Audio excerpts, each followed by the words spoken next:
बहुत सारे लोगों का लॉजिक है कि अगर आप कभी तलाशना चाहेंगे, खोदना चाहेंगे, तो हो सकता है कि उसकी नींव पड़ी हुई मिले। देखिए, ऐसा है संभव है? कि अगर जो ताजमहल की नींव है, उसको अगर आप उसके बारे में स्टडीज़ भी हुई हैं, ऐसा नहीं है कि नहीं हुई हैं। हुँ, वो तकरीबन काफ़ी गहराई तक ताजमहल, क्योंकि आपको अंदाज़ होगा कि ताजमहल बहुत ही मॉन्यूमेंटल बिल्डिंग है। हुँ, बहुत बड़ी बिल्डिंग है और उसको दरिया किनारे बसाना, हाँ, उसको स्ट्रेट रखना और ऐसा उसको स्ट्रेट बनाना कि आज 3 साढ़े 300 400 साल के बाद भी उसमें कहीं झुकाव नहीं हुआ हुँ, है, जबकि पास में दरिया बह बिल्कुल रही है। पानी, हाँ, नशेब का इलाका है। तो आपको आर्किटेक्ट होने की ज़रूरत नहीं है। अ, आप अगर कभी जो उसका जो मेन रास्ता जिससे टूरिस्ट जाते हैं, गेट से घुस के नौबत खाने की तरफ से हुँ, चलते हुए आप हुँ, जब पूरा जो गार्डन है उसको क्रॉस करते हुए जाएँगे, हुँ, तो कितनी सीढ़ियाँ चढ़ते हैं जब आप मार्बल टूम पे चढ़ जाते हैं, हार्डली कुछ। हुँ, और ज़रा-सा आप कभी दरिया की तरफ से आएँ, हुँ, हुँ। तो आपको अंदाज़ होगा कि दरिया की तरफ से जब आप आएँगे तो कितना ऊँचा है? नीचे हुँ, बहुत ही ऊँचा, जो आजकल के मेरे ख़्याल में 3-4 मंज़िल हुँ, के बराबर होगा, उतनी बड़ी रेड सैंडस्टोन का बिल्कुल, प्लेटफ़ॉर्म है और उसके ऊपर उसके कहीं ऊपर बना जाके वो हुआ है। मार्बल वाला प्लेटफ़ॉर्म हाँ, है। सच है। तो एक्चुअली जो इस बिल्डिंग को रेज़ किया गया, उसमें इतने नीचे तक डिग किया गया है कि और कुछ मिलने का अगर रहा भी होगा कभी, अब नहीं मान है। भी लेते हैं तो कुछ हाँ, नहीं मिलेगा। जो उस पीरियड में एक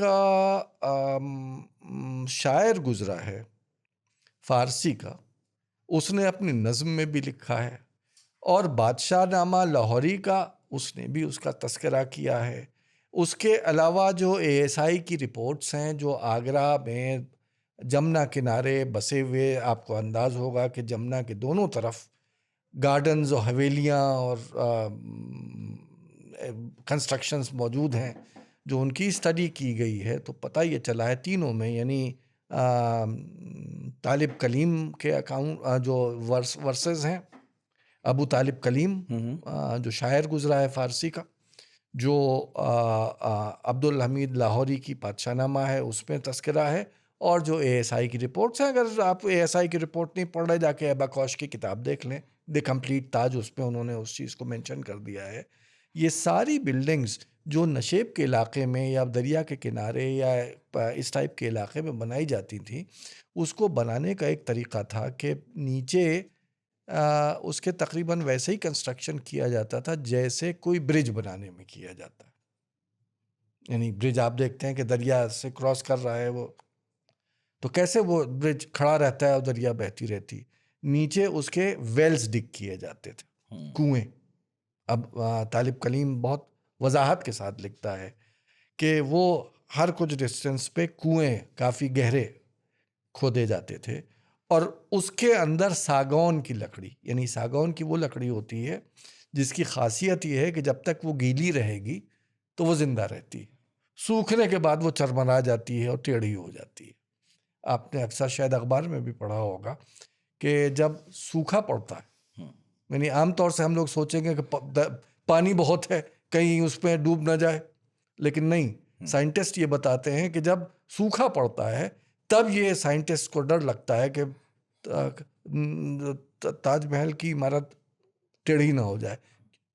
इसी को देखते हुए जो वेल्स तालिब कलीम बताता है जो खोदे जाते थे, उसके अंदर सागौन की लकड़ियाँ उसके अंदर डाली जाती थीं और लकड़ियों और सागौन वो तो वेल के बीच में पत्थर भरे जाते थे और उसके ऊपर फिर प्लेटफ़ॉर्म बनाया जाता था।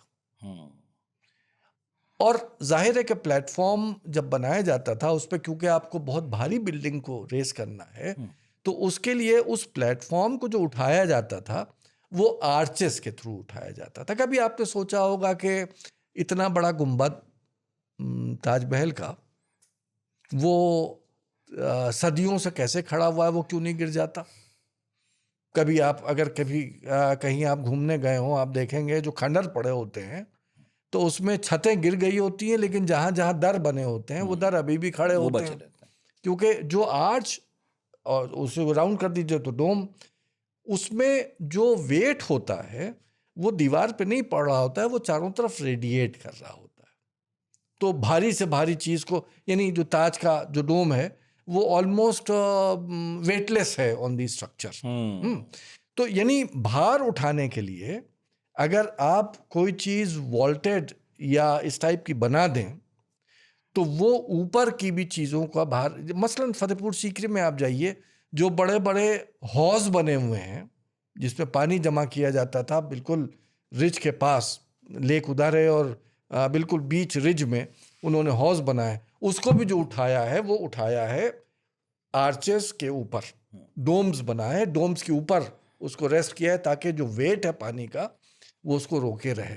तो इसी तरीके से ताजमहल में आप देखेंगे, आप ही के इंडिया टुडे में आज से 2-3 साल पहले एक मजमून छपा था जिसमें उन्होंने इलस्ट्रेशन भी उसका दिया था कि नीचे सबसे कुएं में लकड़ी और पत्थर, उसके ऊपर एक प्लेटफॉर्म पे डोमिकल रूप्स, उसके ऊपर सेकंड प्लेटफॉर्म और उस पे थर्ड मार्बल का प्लेटफॉर्म।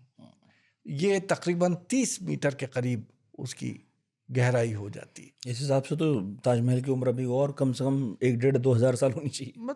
अगर आप उसको बाकायदा केयर कर लें तो बिल्डिंग तो ऑलमोस्ट खड़ी हुई है, उस पर कोई नुकसान नहीं है, कोई प्रॉब्लम नहीं है। ये तो बहुत नई है उस हिसाब से देखा जाए उस हिसाब से बहुत नई है।